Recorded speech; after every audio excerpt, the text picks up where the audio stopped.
are you? I hope you all are sailing in the same boat as I am, है ना। Rest हो रही है और आपकी तो पढ़ाई ही होनी चाहिए। वेल आप बोलोगे आज भी मैम वही पुरानी वाली 2 डायग्राम्स ले आई, पुरानी वाली वही 2 डायग्राम्स। बेसिकली आज हम जो टॉपिक डिस्कस करेंगे वो है ट्रांसपोर्टेशन ऑफ मटेरियल। अब आप देखो ट्रांसपोर्टेशन क्या होता है। ट्रांसपोर्टेशन है एक जगह से दूसरी जगह पर मटेरियल पहुंचाना, है ना।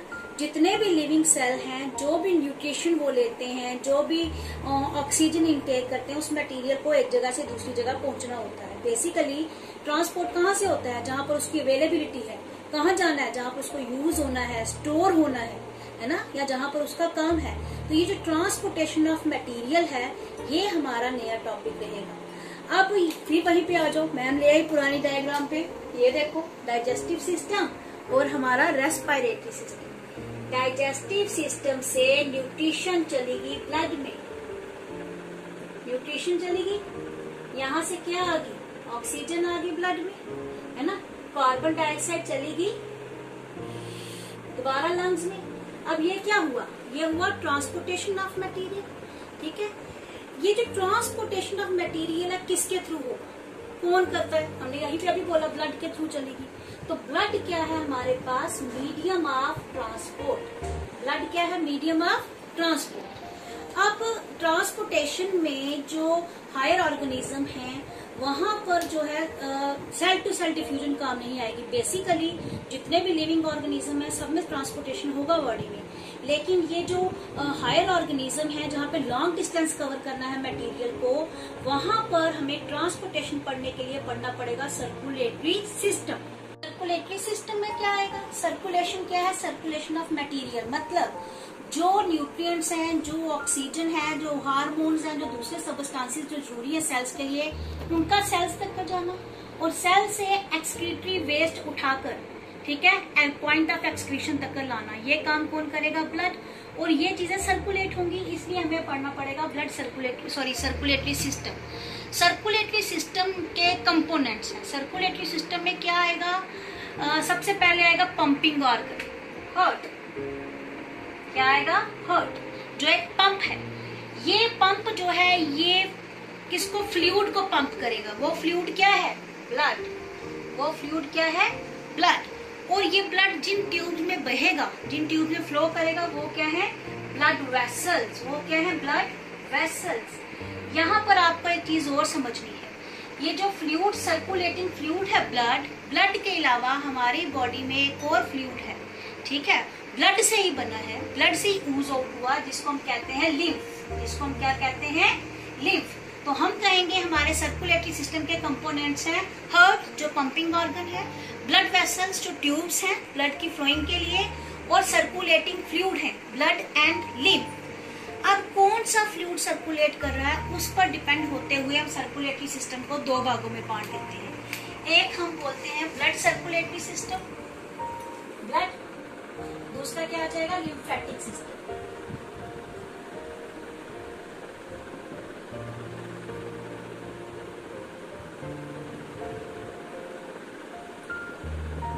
ठीक है, ब्लड की सर्कुलेशन और लिम्फेटिक सिस्टम।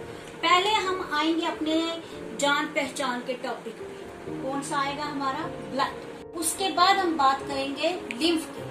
तो हम सबसे पहले सर्कुलेटिंग फ्लूइड है जो ट्रांसपोर्ट का मीडियम है। अब आप ये बात एक समझो, जैसे सामान को एक जगह से दूसरी जगह पर पहुंचाने के लिए गाड़ियां चलती है, ट्रक्स वगैरह चलते हैं ना, तो वो ट्रक क्या है? व्हीकल। यहाँ पे समझ लो वो व्हीकल क्या है, वो ट्रक क्या है? ब्लड। वो ट्रक क्या है? ब्लड।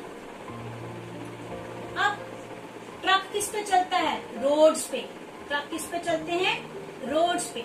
तो ब्लड के चलने के लिए ब्लड भी जिन रोड्स पे, जिन ट्यूब्स में, जिन ब्लड वेसल में फ्लो करेगा उनको हम कहेंगे ब्लड वेसल्स। जिन ट्यूब में फ्लो करेगा, तो ब्लड की जो रोड्स हैं, अगर हम ब्लड को ट्रक माने तो रोड्स क्या हो जाएंगे? हमारे ब्लड वेसल्स। ब्लड वेसल्स हमारे 3 तरह के होते हैं, आर्टरीज, वेन्स एंड कैपिलरीज। तो blood vessels are of 3 types, arteries, veins and capillaries. अब ब्लड क्या है? 9th में हमने पढ़ा blood is a fluid connective tissue. ये पढ़ा हमने, ये एक फ्लोइंग फ्लूइड है। ह्यूमन बॉडी में, जो एडल्ट ह्यूमन बॉडी है, उसमें लगभग 5 से 6 लीटर तक का ब्लड जो है वो रहता है। ब्लड किससे बना है? ब्लड के क्या कंपोनेंट्स हैं? हमें पता है ये रेड कलर फ्लूइड है, लेकिन बेसिकली ब्लड को रेड कलर किसने दिया? ब्लड क्या है? सबसे पहले हम ब्लड के बारे में ही जानेंगे। तो blood is fluid connective tissue which has 2 components. Blood के कितने कंपोनेंट्स हैं? 2 कंपोनेंट्स। ब्लड 2 तरह की चीजों से मिलकर बना है।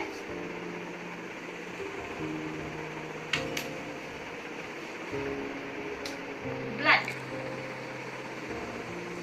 एक है प्लाज्मा, दूसरा है ब्लड सेल्स। ठीक है, इनको कार्पसल्स भी कहते हैं, ब्लड कार्पसल्स। तो blood is made up of 2 components, one is plasma and second is cells. Blood का पहला कंपोनेंट प्लाज्मा, जो ब्लड में 55% प्रेजेंट होता है, दूसरा आगे ब्लड सेल जो है 45%। ठीक है, दोनों मिलाकर ब्लड को कंप्लीट करते हैं। प्लाज्मा किससे बना है? प्लाज्मा, अगर ब्लड में ब्लड सेल्स नहीं है, आरबीसीज नहीं है, तो blood is not red in colour. Plasma में 92% जो है वो क्या है हमारे पास? 92% हमारे पास है वाटर। प्लाज्मा की कंपोजिशन में क्या है? 92% of water and 6 to 8% of proteins. और वेरी नॉमिनल में आ जाएंगे आयंस, आ जाएंगे अमीनो एसिड्स आएंगे। अब वाटर और प्रोटीन से बना है plasma. Plasma is basically straw yellow in colour. ठीक है, straw yellow colour, light pale yellow colour का होगा। इसके अंदर प्रेजेंट है मोस्टली वाटर और प्रोटीन्स प्रेजेंट है, उसके साथ इसमें आयंस होंगे और अमीनो एसिड्स हैं। मजे की बात यह है कि प्रोटीन्स जो हैं वो इतनी कम मात्रा में है, लेकिन इनकी प्रेजेंस जो है वो बड़ी ही जरूरी है। कौन कौन से प्रोटीन प्रेजेंट होते हैं ब्लड प्लाज्मा में? Albumin, globulin and fibrinogen. जो एल्बुमिन और फाइब्रिनोजेन है, दोनों लीवर में जो है सिंथेसाइज होते हैं, लीवर में इनकी फॉर्मेशन होती है। जो एल्बुमिन है ये ब्लड कैपिलरीज में से ज्यादा वाटर लॉस को रोकता है। कैसे, ये मैं आपको आगे समझाती हूँ। जो ग्लोबुलिन है ये 3 तरह के होते हैं, अल्फा, बीटा एंड गामा। और जो गामा ग्लोबुलिन है वो एक तरह के व्हाइट ब्लड सेल से बनते हैं। वो गामा ग्लोबुलिन का दूसरा नाम जो है हम एंटीबॉडीज कहते हैं इनको। आपने सुना ना, 8th में हमने पढ़ा था कि व्हाइट ब्लड सेल जो है एंटीबॉडीज रिलीज करती है, जो फाइट करती है अगेंस्ट जर्म्स। और तीसरा हमारा है फाइब्रिनोजेन। ठीक है, ये ब्लड क्लॉटिंग में हेल्प करता है और इसको भी फॉर्मेशन कहाँ पर होती है? लीवर में। ब्लड सेल्स हैं हमारे 3 तरह के, आरबीसीज, रेड ब्लड सेल्स, डब्ल्यूबीसीज, white blood cells and platelets. RBCs को हम रिथ्रोसाइट्स भी कहते हैं। रिथ्रो का मतलब होता है red. Basically red blood cell में एक प्रोटीन प्रेजेंट है, एक सब्सटेंस है जिसका नाम है हीमोग्लोबिन। आपने यूजुअली ये नाम सुना होगा। एचबी टेस्ट करवाना है, एचबी टेस्ट करना है, ये एचबी वही हीमोग्लोबिन है। तो haemoglobin is made up of iron. ये ब्लड को रेड कलर प्रोवाइड करती है। अगर हीम नहीं होगा, हीमोग्लोबिन नहीं होगा तो ब्लड का कलर रेड नहीं होगा। तो हीमोग्लोबिन की एक और बड़ी तगड़ी उसकी एक क्वालिटी है कि हीमोग्लोबिन ही ऑक्सीजन को लेकर सेल्स तक पहुंचाती है। हमने पढ़ा ना कि रस्टिंग हो जाती है आयरन की when it comes in contact with air and moisture. ठीक है, अब हीम किससे बना है? आयरन से। अब आयरन जो है जब रस्टी हो जाएगा मॉइस्चर के साथ, वो उसको उठाएगा, एक किस्म से व्हीकल का काम करेगा, ऑक्सीजन को स्टिक करेगा, अपने साथ जाकर सेल्स तक छोड़ देगा। तो आरबीसीज का मेन फंक्शन क्या है? आरबीसीज का काम है ब्लड को रेड कलर प्रोवाइड करना। आरबीसीज में हीमोग्लोबिन होती है। आरबीसीज का जो लाइफ स्पैन है दैट इज 120 डेज। 120 दिनों के बाद ये लीवर में जाकर डिस्कार्ड हो जाते हैं। कुछ एक जाकर होते हैं स्प्लीन में।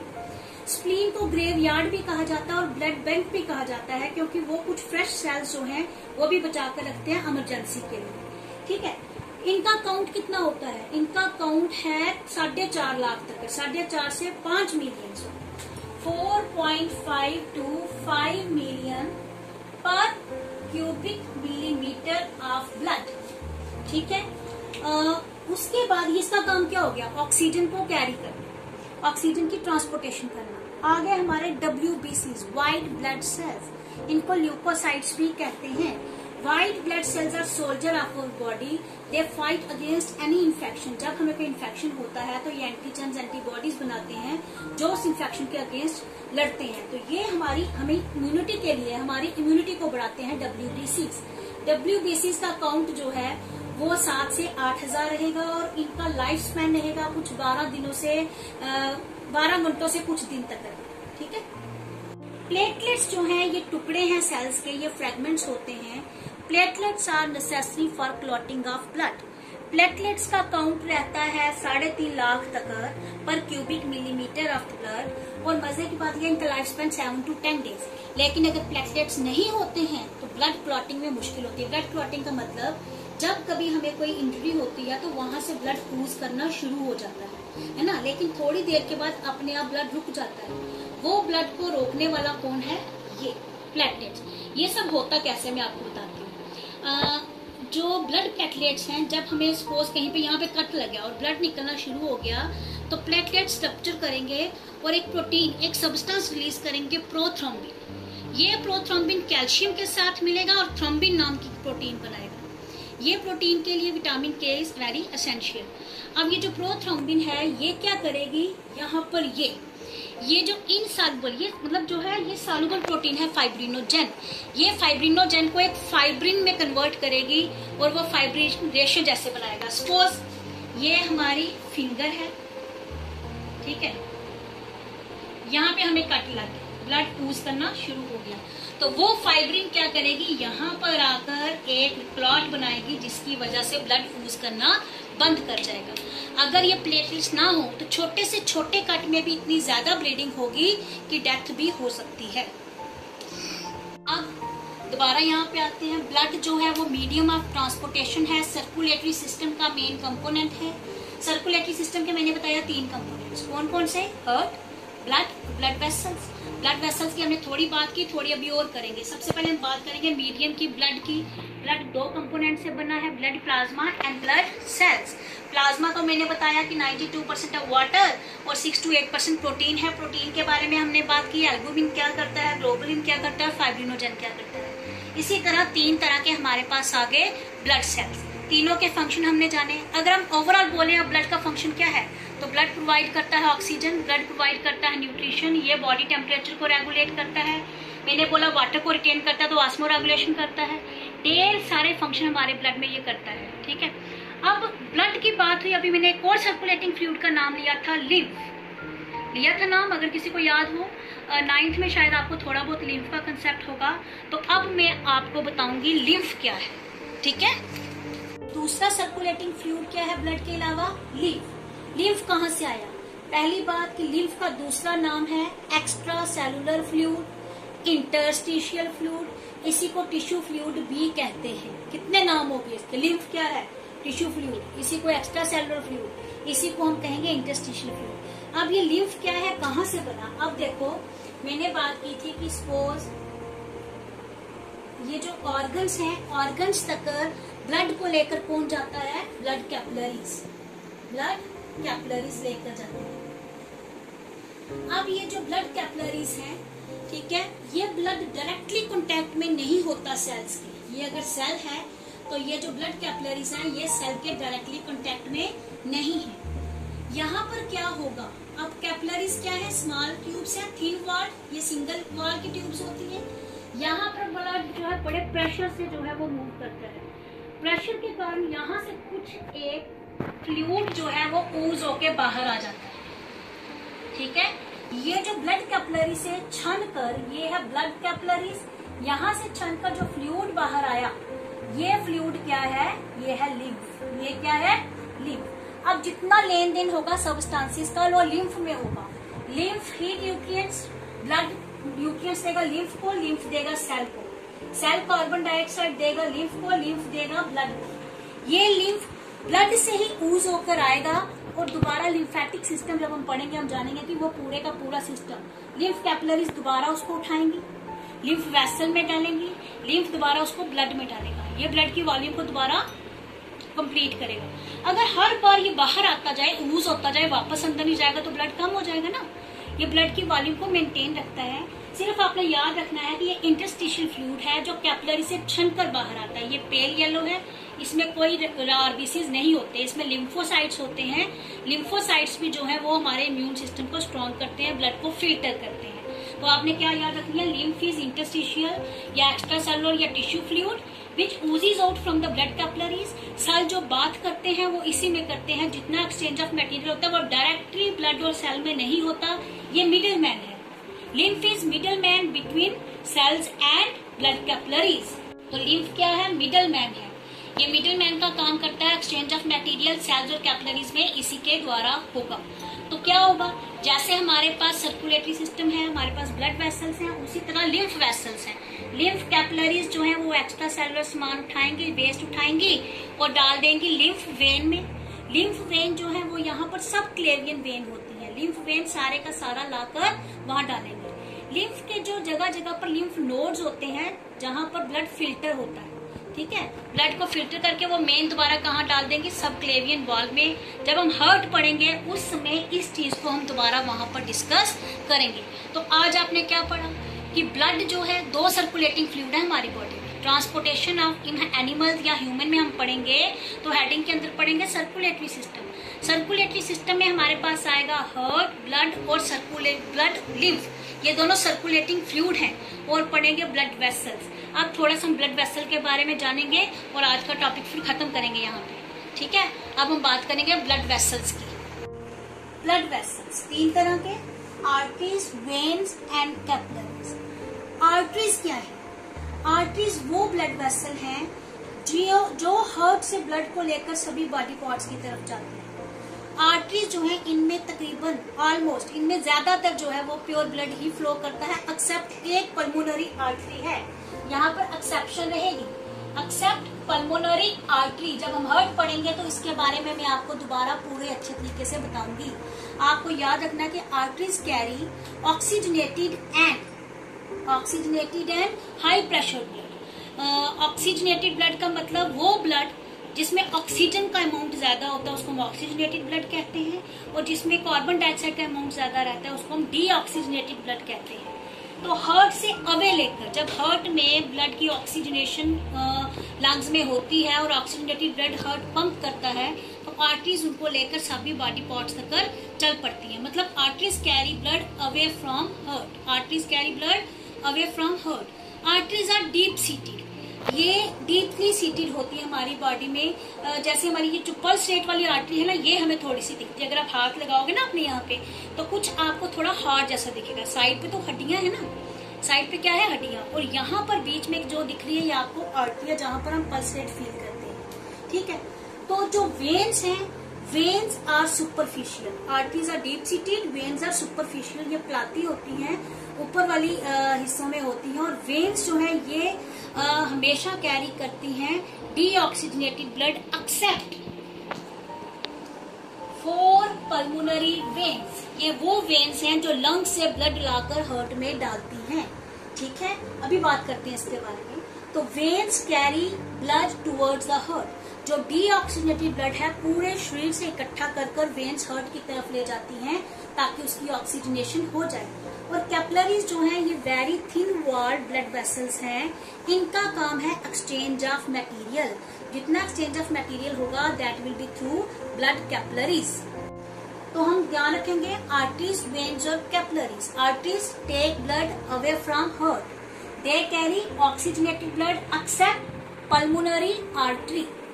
Veins are that blood vessel that carry blood or deoxygenated blood. Without oxygen वाला ब्लड जो है वो लेकर आएंगी हार्ट की तरफ, ठीक है। एक्सेप्ट फॉर पल्मोनरी वेन्स जो कैरी करती हैं लंग से oxygenated blood towards heart. Capillaries are thin walled blood vessel for exchange of material. इतना आपको पता चला।